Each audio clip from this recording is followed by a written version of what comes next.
Thank you. All right, well, welcome everybody.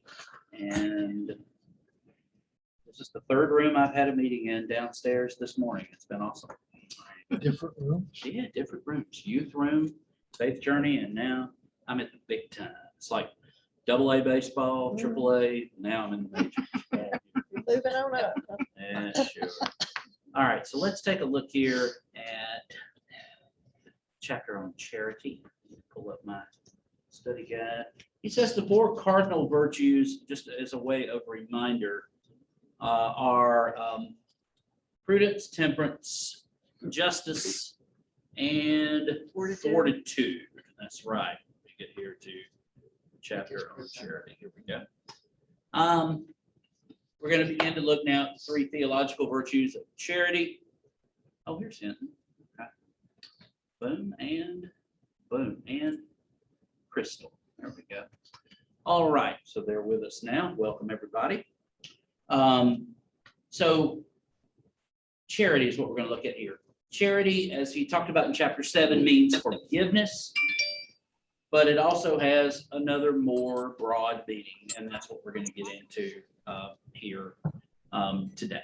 So first of all, following sexual morality, Lewis discussed Christian marriage. Now following the great sin or pride, he chooses to discuss charity. What was his reason for doing this? Do you remember?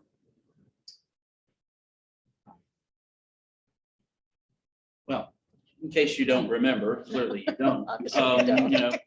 He contrasts the sin of fornication with the virtue of chastity and infidelity with the virtue of fidelity.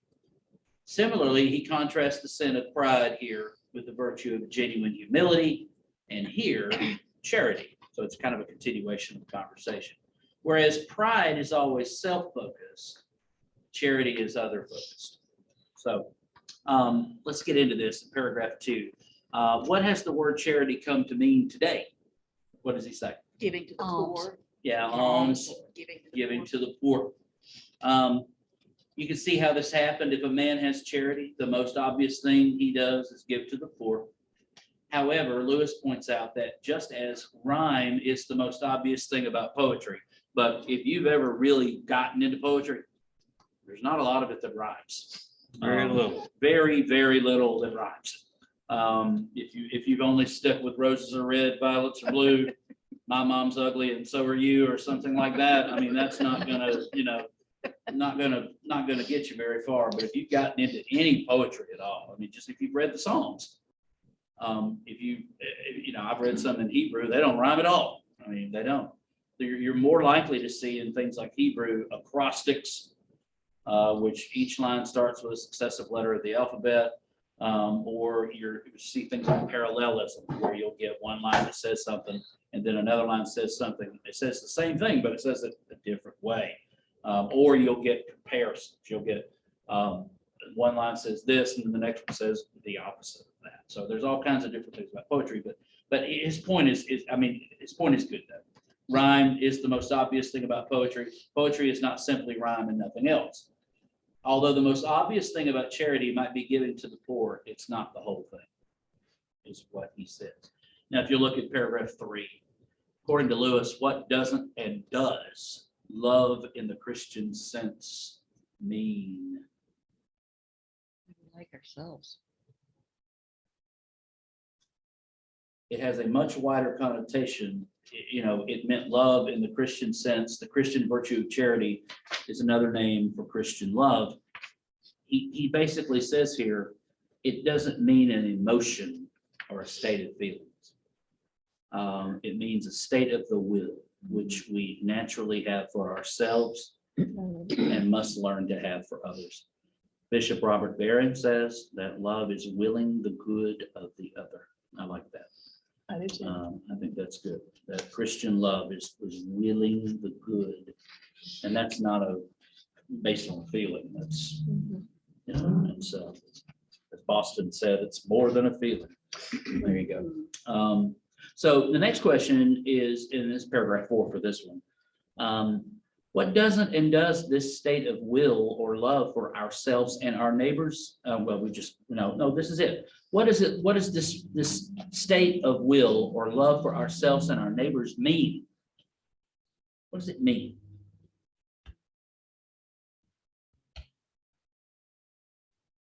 You got the book.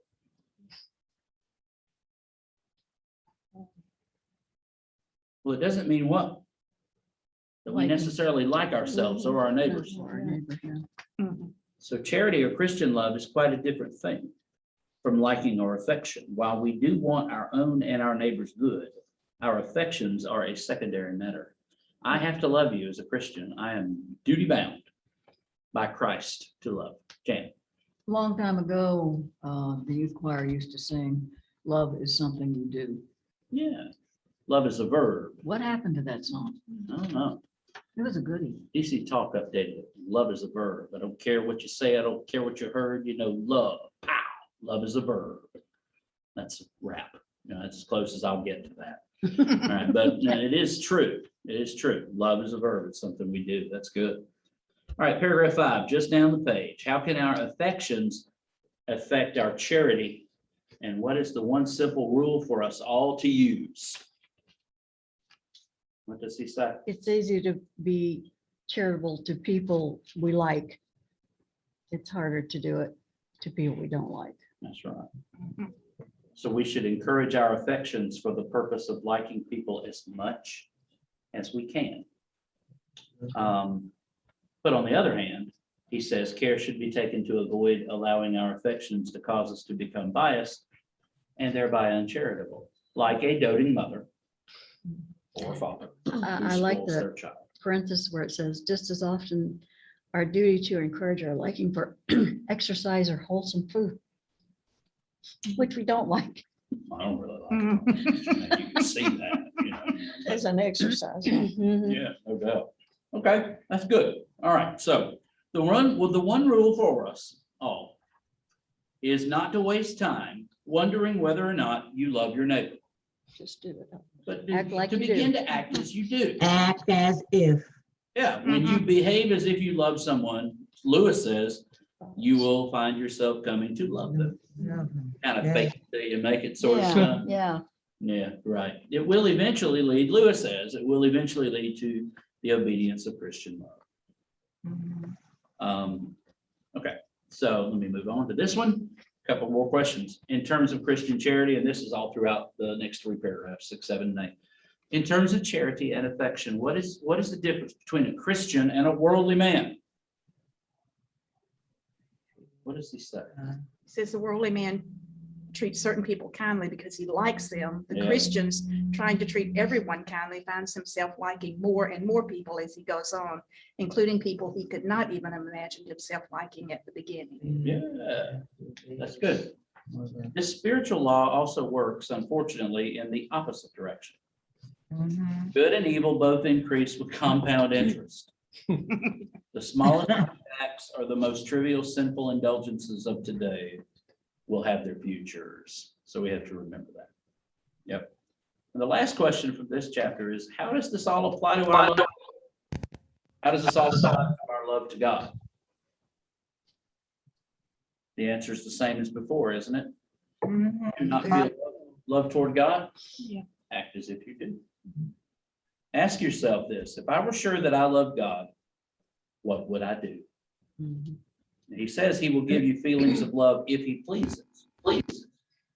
No one can have devout feelings toward God all the time. But feelings are not what God primarily cares about. Again, it is a matter of the will. Our feelings come and go. Yeah. His love for us doesn't. Mhm. We were singing in choir last night. Your love never fails. It never gives up. It never runs out on me. Mhm. Yeah, and that's true. Very true. Okay. Anything else on chapter 9? Okay. Cool. Well, let's move on to hope then, shall we? So the next theological virtue that he, by the way, charity is love, in case you know, in the King James, it's in these 3 abide, faith, hope, and charity. The greatest of these is charity. Mhm. We say love. So yeah, faith, hope, and love. So hope. What does Lewis say hope is? Paragraph 1.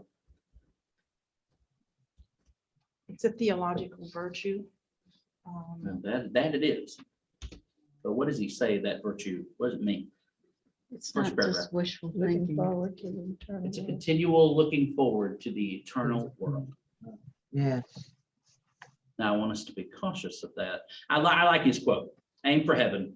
Mhm. You get the world thrown in. Aim for the world. You get nothing. Yeah. Okay, all right, so that's good there. But here to caution though, because there's too many Christians today who, when the roll is called up yonder, I'll be there. And, basically to use my vernacular, to hell with this planet that we're on right now. This world is not my home. I'm just a passing through and all that stuff. And we just talked a little bit about that, Jan and I, in the other book club this morning. But he says, what does he say hope isn't? Same paragraph, very first one. Not wishful thinking, escapism. Yeah, it's not that. Oh, I can't wait for the, till, I can't wait till I get out of here and get to heaven. And just, whatever happens to this world doesn't matter to me because my, but he says the escapism There you go. or wishful thinking. It's not That's my that. hair's favorite hymn. Hope is something that we're meant to do here and now. It's Yeah, the I'll point of the follow it. incarnation to show us what that looks like here and now. So that's my soapbox on all that. By the way, those are, wonderful, fun songs to sing, but we should not let them affect us so much that we don't give a rip about this world. Because God does. He said it's good. God does. A very large part of, especially Protestant Mhm. theology by the average Christian Mhm. is based on hymns. Mhm. Yeah, you're right. They get more out of the hymns Yeah. than they do out of the sermons Mhm. because that's just the way things work. You get more out of music Yeah. and musical lyrics Yeah, than you do out of just prose. that's true. And Yeah. so if you talk to a lot of people, you'll hear of their personal theology is really based on hymns. Yeah. What they've heard in Yeah. hymns. Yeah. Well, It's you easier can to hear some of remember those something that's on been the put to a radio. tune. Nowadays, you Yeah. hear them wherever you are. Yeah, I mean, that's good. Yeah, you hear the sermon once and the others, man, yeah. So we have to be careful. I encourage you, listen to what you're singing on Sundays. I mean, please do. And make sure you believe it. Okay. I try to do that when I'm going through the hymns. I'm looking at why don't we sing the first and the last? Because that's how it's done.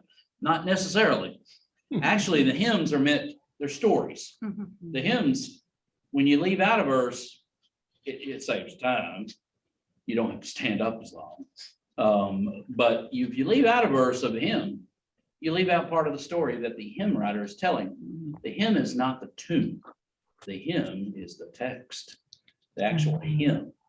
So, yeah, just, like you go home and look at the words for how great thou art. Mhm. Usually we skip the second verse. Oh Lord, my God, when I also wonder, consider all the worlds thy hands have made. And then we skip verse 2. I'll come back to it.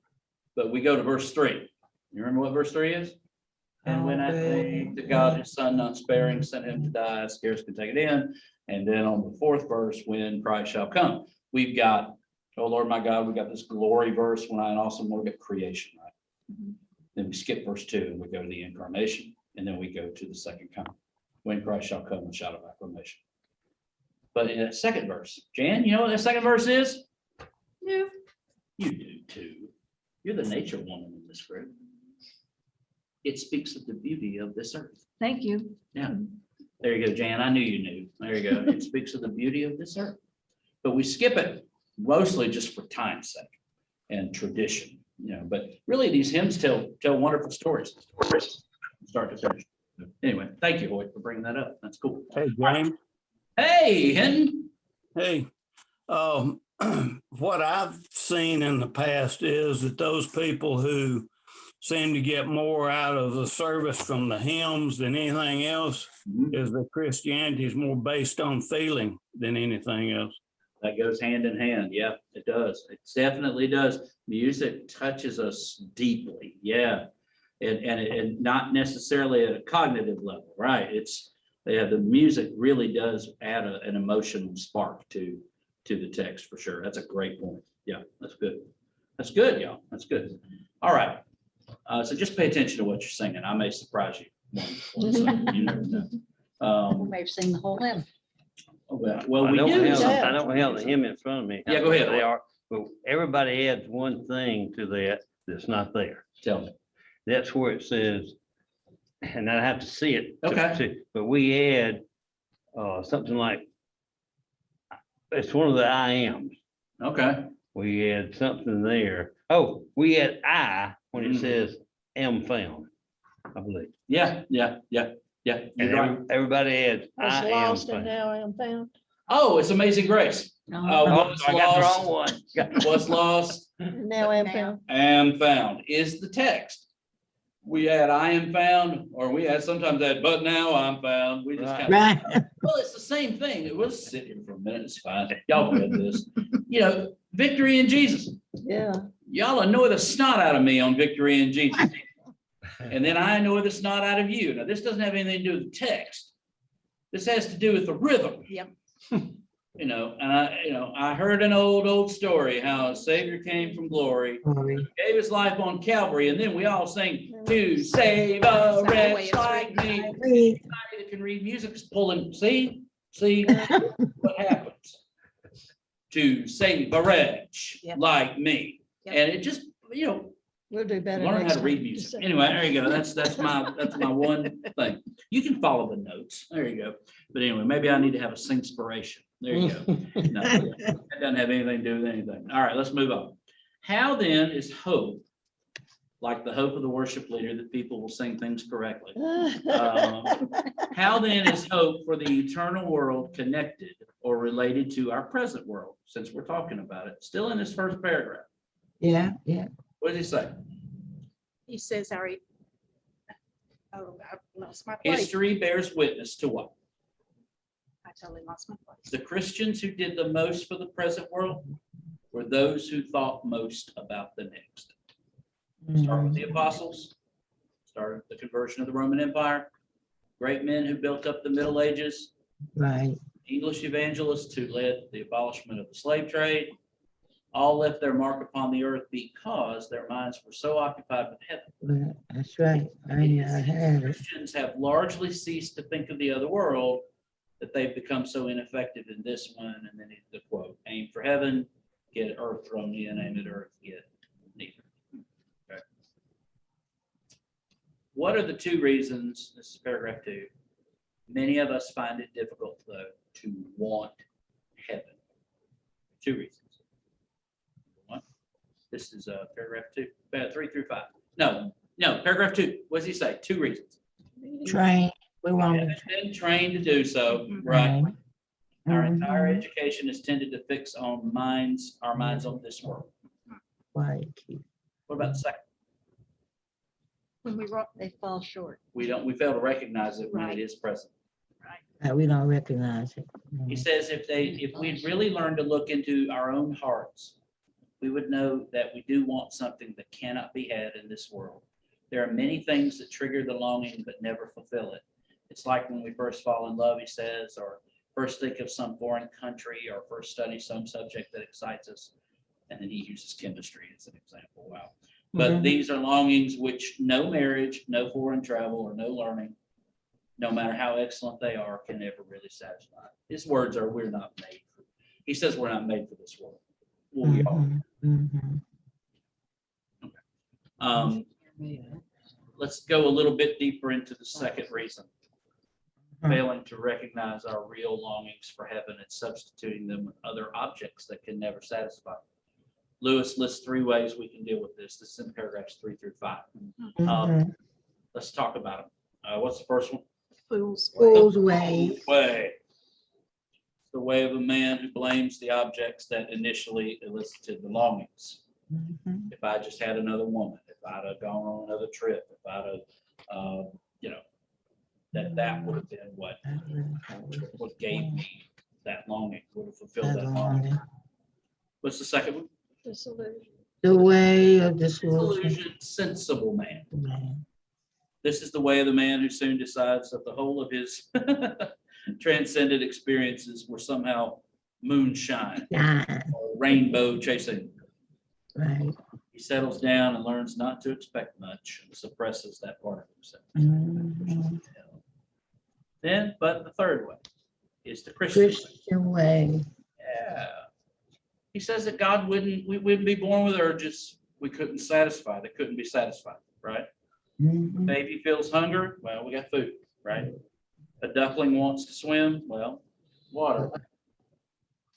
Men and women, all right, come on, Jack, men and women feel sexual desire, well, we got something for that too. Mhm.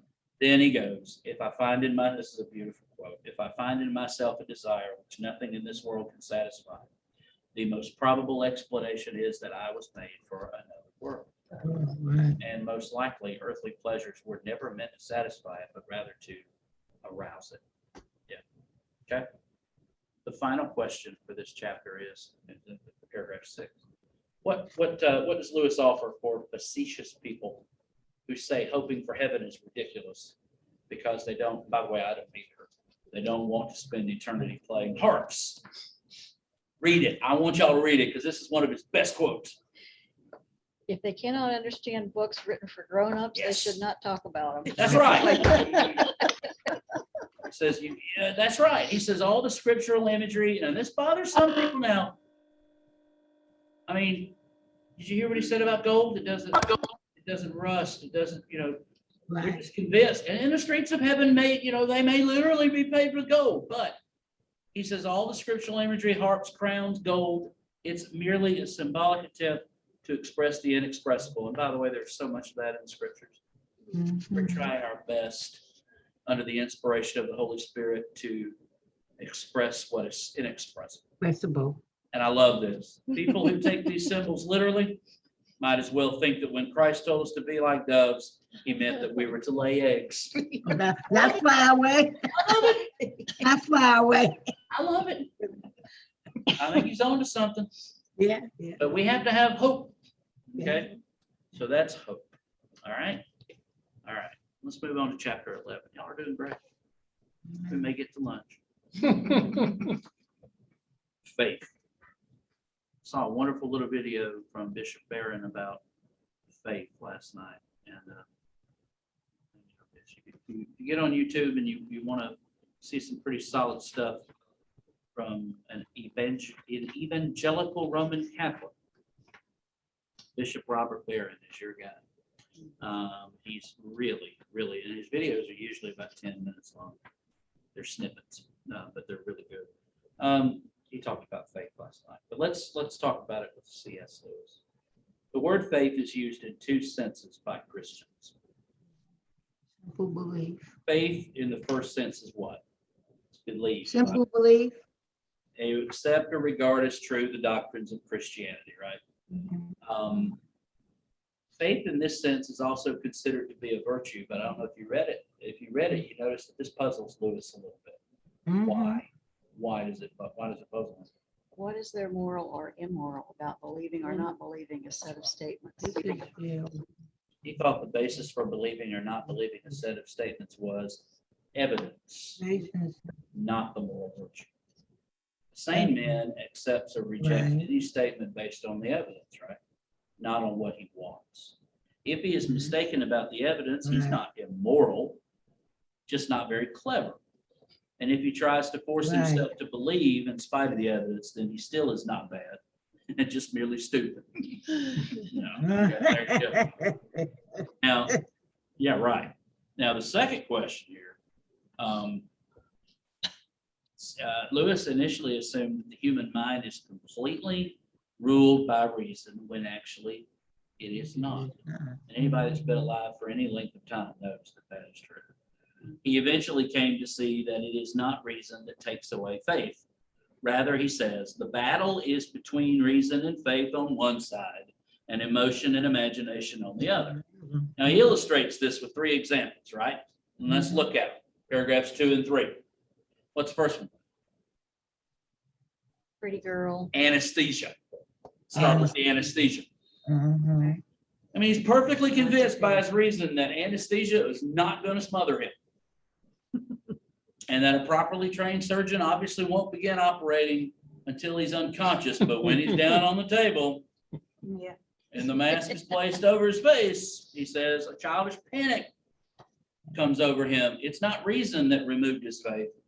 It's emotion. He didn't stop believing that all those things were true. Right? That's first one. Second one, and you know, it can be either a man or a woman, but they know on good evidence that a pretty girl is a liar and revealer of secrets, or a handsome guy or whatever.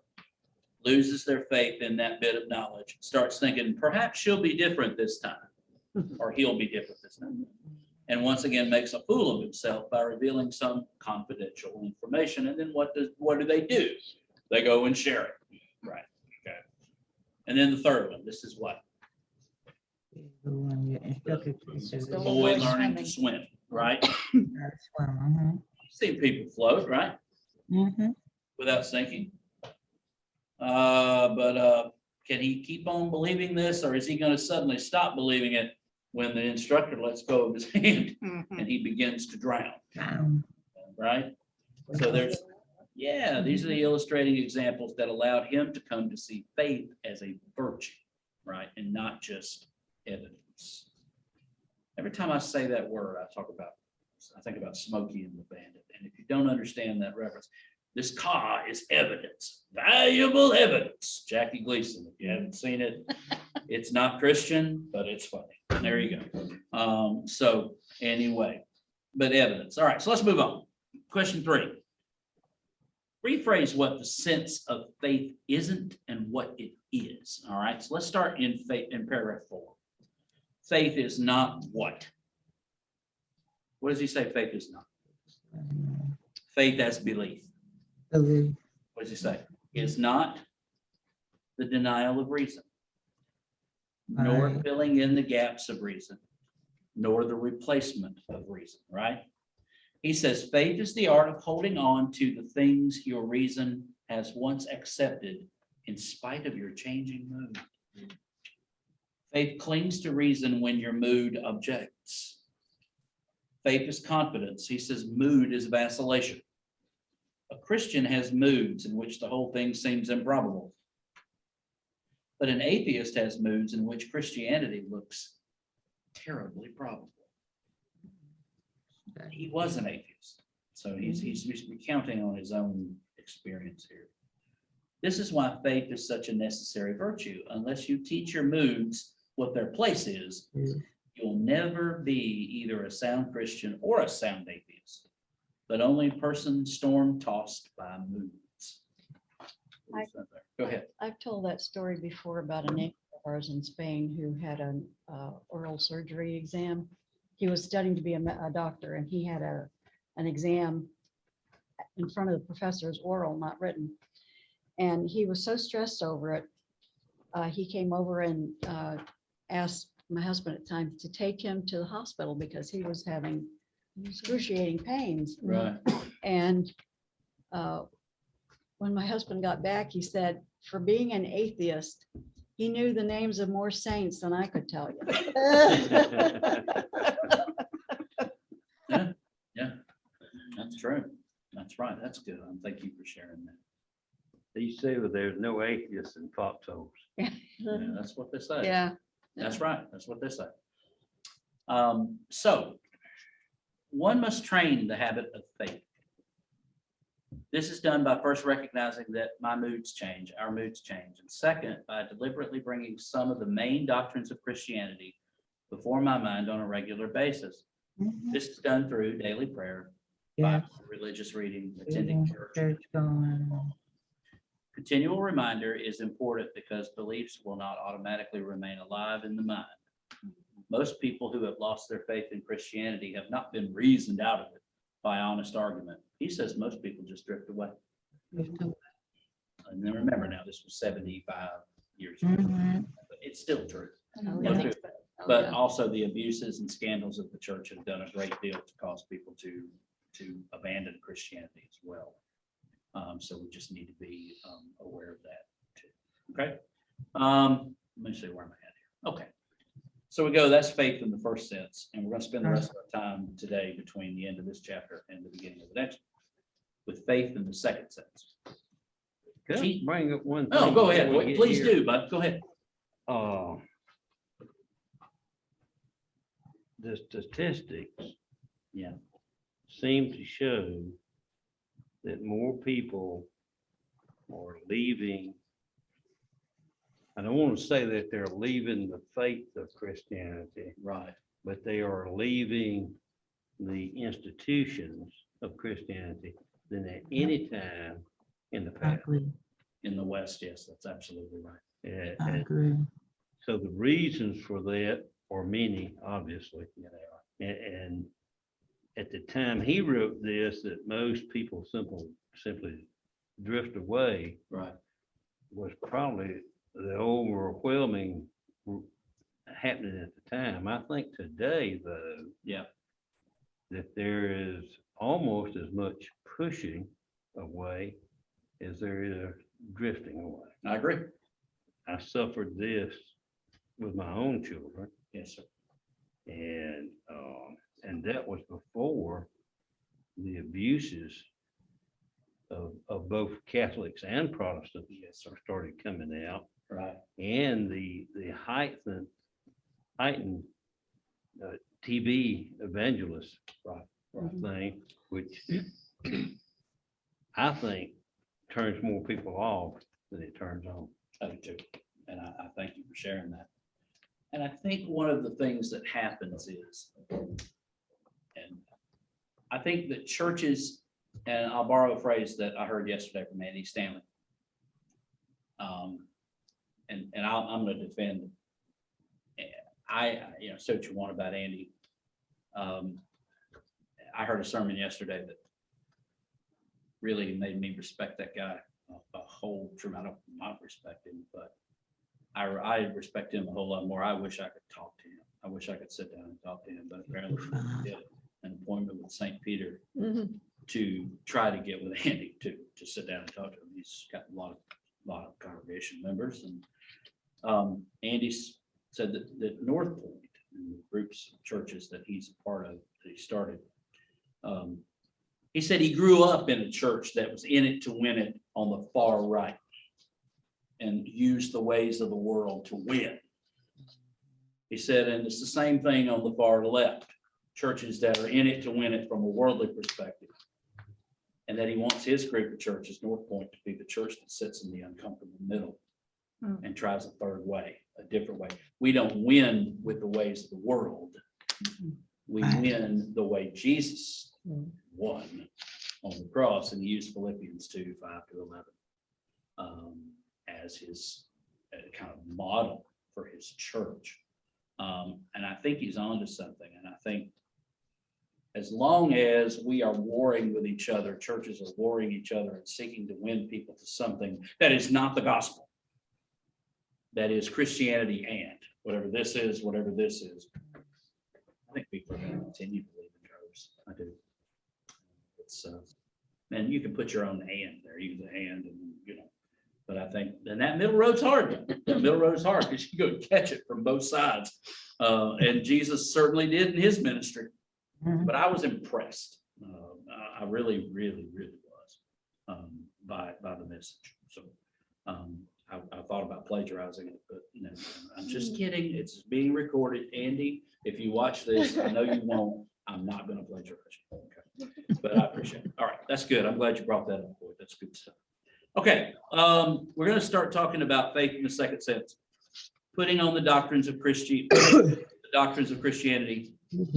into practice. All right, faith in the second higher sense is more difficult. After the recognition of a personal shortcoming, for example, if you want to use pride, the next step should be some serious attempt to practice a Christian virtue, say humility. Lewis says a week is not enough. Try it for 6 weeks.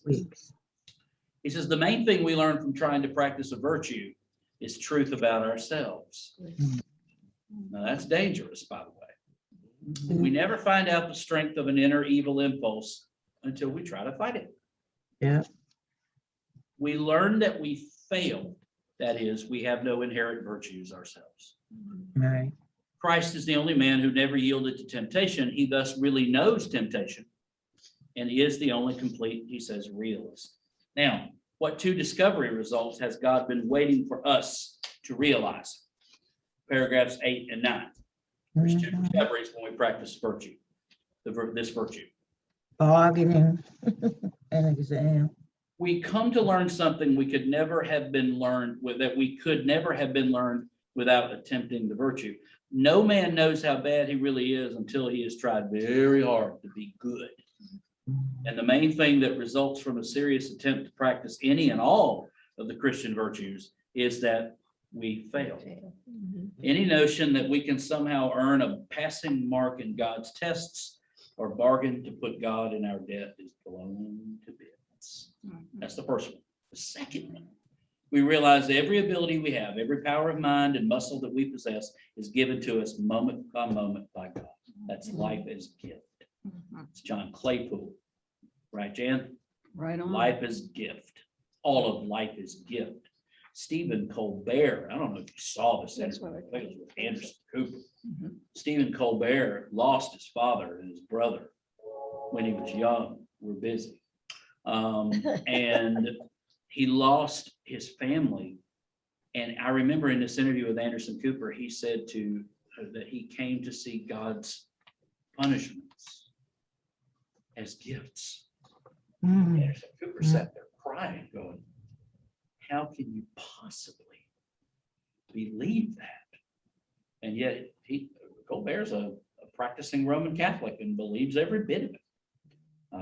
And I think we only need to go somewhere like Job to kind of see that kind of thinking and play. But all of life is gift. Lewis says if the whole of the rest of one's life was now, Lewis is going to get challenged on this when his wife dies. And if you haven't read A Grief Observed, all I can say to you is make sure you're not going through a season of grief yourself when you read that. Because it'll tear your heart out. He really goes through a dark night of the soul when his wife dies. Joy, actually her name was Joy Davidson. He says, if the whole of the rest of one's life was devoted to God's service, we could not give him anything that was not already his. Doing anything for or giving anything to God is like a child asking his father asking his father for money to buy his father a birthday gift. I mean, when a man has made these two discoveries, he says, God can really get to work.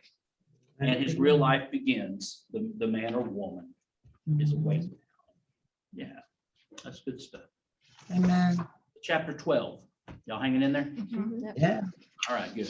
Chapter 12. We're still talking about faith in the second sense. This was so important, he put it into another talk. Putting the Yeah. doctrines of Christianity into practice. Look at number 1 here. He says, I mean, really discovered. Paragraph 4. All right. We're not to just parrot the words or traffic in unlived truths, but we need to make these discoveries by personal practice and experience. We do not discover our moral bankruptcy by repeatedly saying, I'm so poor, but by trying to buy something. You get what he's saying there? Yeah. All right. The second one. Do not, I implore you, start asking yourselves, have I reached that moment? Mm. Just as a watched pot never boils, Mhm. so a watched mind never thinks right. Many of the most important things in life happen when we are not aware of them. That is true. True. It is only later in reflection, and that's my word, I add that, in reflection, that we realize the change has occurred. Sometimes changes come in a flash, but sometimes they are gradual. What is important, Lewis says, is that the change takes place, not how we feel when it's happening. A second higher sense of faith is a change from being confident in our own efforts to despairing about our own efforts and leaving it to God. Mhm. All right. Right. All right. Here's a third one.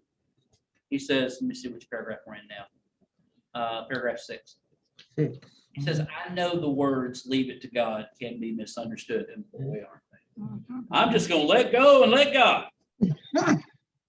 Horrible. If it's misunderstood, okay? The Christian way is to leave it to God, is to put all his trust in Christ, trusting that Christ will somehow share his perfect human obedience. In Christian language, he will share his sonship with us. In a sense, the whole of the Christian life consists in accepting this incredible offer. The difficulty is to reach the point of recognizing that all we have done and can do is nothing. And when I read that, Paul, all our righteousness, and this dude had some righteousness. This dude, you should have seen his wall in his office with the commendations and the degrees. And I mean, woo, filthy rags is what he said. All of it. He called it dung. And I would challenge Paul. When I get to heaven, I'm going to challenge him. And I won't be the only one. No, that wasn't dung. It prepared you for what was to come later, Paul. But in comparison with knowing Jesus, Paul was eat up with Jesus. He said, all that other stuff was just dumb. Everything I try to do is just filthy rags. My righteousness in the sight of God is filthy rags. Doesn't mean you're a bad person. Right. I think we need to understand that, and I think Lewis would agree. Mhm. Doesn't mean you're an awful person. But if you have really handed yourself over to God, it must follow that you are trying to obey him, but trying in a new and less worried way. That's right. Protestants, Arminian Protestants, non-Calvinist Protestants, we live with a high state of anxiety because of free will, and sometimes wonder, is God really going to come through on God's bargain? And when we slip up, we get even more worried about it. Yeah. And it's unfortunate because Lewis says, if you've really, I think the problem with the reason we're worried is we haven't really given ourselves to it. But Lewis says if we really have, we won't worry as much. We'll keep trying, but not be so worried about it. Not doing these things to be saved. That's the kicker. But because he has begun to save you already. Paul says we have been saved, we are being saved, and we will be saved. It's always past, present, always. Always. I love that. Woo! Not doing things to get into heaven is a reward for our efforts. That's why some of the stuff going on in the world is just horrible because who cares? We're going to heaven. We act in a certain way because the first gleam of heaven is already in you. Now that's a good word. That's a good word. All right, two more. What paragraph are we in here? Paragraph 7. 7. Thank you, Crystal. Christians have often disputed as to whether what leads the Christian home is good actions or faith in Christ. He says invariably it is both. He says the Bible clinches the matter when it puts both things, I love this, into one amazing sentence. Work out your salvation with fear and trembling. It says to me that we've got some work to do. Amen. But then he says, for it is God who worketh in you. Amen. It's a paradox. Yes. He says, don't be sidetracked by that. That's right. Don't be sidetracked by that. There is work for us to do, but it is God working in us as well. Yeah, it's a partnership. We're in this together, right? And then the final one, paragraph 8. There we go. Though Christianity seems at the first to be all about morality, it sounds a lot like the law, doesn't it? Mm-hmm. Just don't do that. Though Christianity seems at the first to be all about morality, all about duty and rules and guilt and virtue, yet, he says, it leads you on out of all that into something beyond. We come to glimpse that place where people are filled with goodness as a mirror is filled with light. God is at work in each. And he says, some have glimpsed this place more than others. Mm-hmm. I thought this week's chapters were really something. Yeah. And we're going to finally, John, I know you've been waiting for this moment here. We're going to finally, starting next week, get our first steps in the doctrine of the Trinity. So we're gonna get into some serious Christian doctrine here, because it does matter what we believe. Bless you. It doesn't matter what Jan believes, but it matters what the rest of us believe. Right, Jan? You got that one right. All right, so for next week, here we go. Let me look at what we got. Okay, chapters 1, 2, and 3 in book 4. 1, 2, and 3 in book 4. Lord willing, if Jesus doesn't come back and the Creek Indians don't rise, which would be something. We will be seeing you guys next time, okay? God bless. Hinton and Linnell, have a great trip back from deep in the heart of Texas. See you guys later.